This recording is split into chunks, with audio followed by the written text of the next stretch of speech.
Mobile Legends ဆော့တဲ့သူတွေထဲမှာအကောင့်ဝယ်ခြင်းပေမဲ့ငွေလွှဲပြီးတာနဲ့ဘလော့ခံရမလားဒါမှမဟုတ်အကောင့်ကပြန်ပါသွားမလားဆိုပြီးတော့ဒါစိုးရိမ်နေကြတဲ့သူတွေရှိလားဒါမှမဟုတ်ဝန်ဆောင်မှုနှိကွေးတာမျိုးကိုကြုံမှုကြလား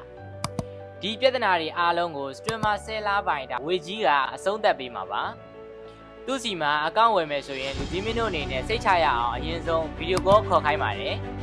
အကောင့်ထဲမှာပါတဲ့ second rate တွေနဲ့ထက်လက်တွေကိုမျက်မြင်ကိုယ်တွေကိုယ်တိုင်စိတ်ကြိုက်စစ်ဆေးပြီးမှဝယ်ယူလို့ရပါတယ်ဝယ်သူတွေဘက်ကယုံကြည်မှုရရှိဖို့ကတော့နံပါတ်1ပါပဲ